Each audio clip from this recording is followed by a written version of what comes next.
ஆண்டு கணக்கில் போர் நடந்தாலும் எரிபொருளே தேவையில்லை. ஒரு நொடியில் போர் விமானங்களை விண்ணில் அதிவேகமாக வீசும் ராட்சதன் அமெரிக்காவின் USS ஜெரால்ட் ஃபோர்ட் ஒரு பொறியியல் அற்புதம் என்றே சொல்லலாம். பழைய கப்பல்கள் நீராவியை பயன்படுத்தின. ஆனால் இது மின்காந்த விசையை பயன்படுத்தி ஒரு ஸ்லிங் ஷாட் போல போர் விமானங்களை மின்னல் வேகத்தில் ஏவும். இதனால் 25% கூடுதல் விமானங்களை மிக குறுகிய காலத்தில் போரில் பறக்கவிட முடியும். இந்த கப்பலில் உள்ள 2 அணு உலைகள் ஒரு சிறிய நகரத்திற்கு தேவையான மின்சாரத்தை உற்பத்தி செய்யும் அளவுக்கு திறன் கொண்டவை. இந்த கப்பலுக்கு எரிபொருள் நிரப்ப வேண்டிய அவசியமே இல்லை. இது போதாது என வெடிமருந்துகளை கப்பலின் கீழ்த்தளத்திலிருந்து விமானங்களுக்கு கொண்டு வர மின்காந்த லிப்ட் உள்ளது. இது தாக்குதல் வேகத்தை 2 மடங்காக்குகிறது.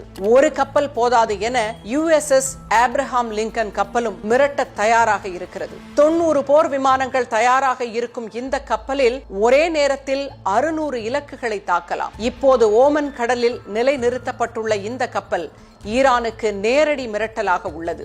ரேடாரில் சிக்காத உலகின் மிக சக்தி வாய்ந்த போர் விமானங்கள் USS ஆப்ரஹாம் லிங்கன் கப்பலில் இருந்துதான் இயக்கப்படுகின்றன. இந்த கப்பலை சுற்றி ஒரு கண்ணுக்கு தெரியாத கவசமும் இருக்கிறது. இதன் ரேடார்கள் ஒரே நேரத்தில் 100க்கும் மேற்பட்ட எதிரி ஏவுகணைகளை கண்டறிந்து அவை கப்பலை தொடுவதற்கு முன்பாகவே அழித்துவிடும். இந்த கப்பலுடன் வரும் துணை கப்பல்கள் 2500 கிலோமீட்டர் தொலைவில் உள்ள ஈரான் நிலத்தடி தளங்களை துல்லியமாக தாக்கும் டோமோஹாக் ஏவுகணைகளை கொண்டுள்ளன.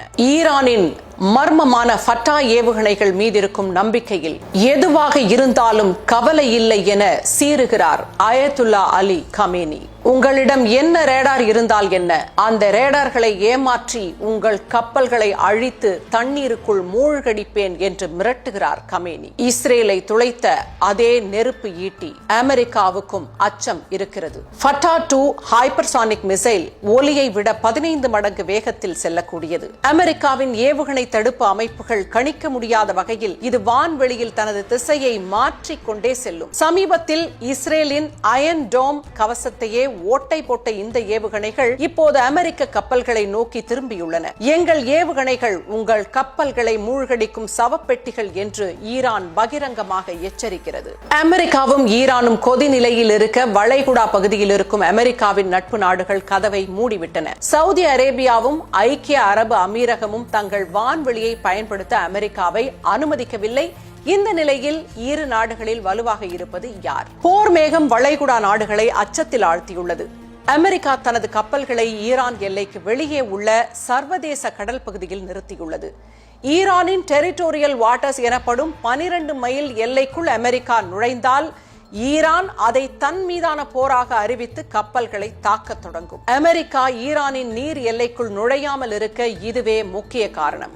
79 வயதாகும் ட்ரம்ப் போர் கப்பல்களை காட்டி ஈரானை மிரட்டுகிறார். 86 வயதாகும் கமேனி அமெரிக்கா நெருப்புடன் விளையாடுகிறது என பதிலுக்கு எச்சரிக்கிறார். ஒருவேளை போர் தொடங்கினால் இந்த உலகம் என்னாவது? முதலில் எண்ணெய்க்காக தவிக்கும். பிறகு ஹார்முஸ் ஜலசந்தி பாதையை ஈரான் மூடினால் உலக பொருளாதாரமே நிலைகுலையும் வாய்ப்பிருக்கிறது. பெட்ரோல் விலை தாறுமாறாக ஏறும். ஈராக் நாட்டில் உள்ள ஈரான் ஆதரவு குழுக்கள் ஏற்கனவே அமெரிக்க தளங்களை தாக்க தயாராகிவிட்டன. அமெரிக்கா ஈரானின் பிரம்மாண்டமான எண்ணெய் கப்பல்களை தகர்க்கும் கூடுதல் திட்டத்தையும் வைத்திருக்கலாம். சீனா உட்பட பல நாடுகள் இந்த எண்ணெய் கப்பல்களையும் ஹார்முஸ் ஜலசந்தி பாதையையும் நம்பியே இருக்கின்றன.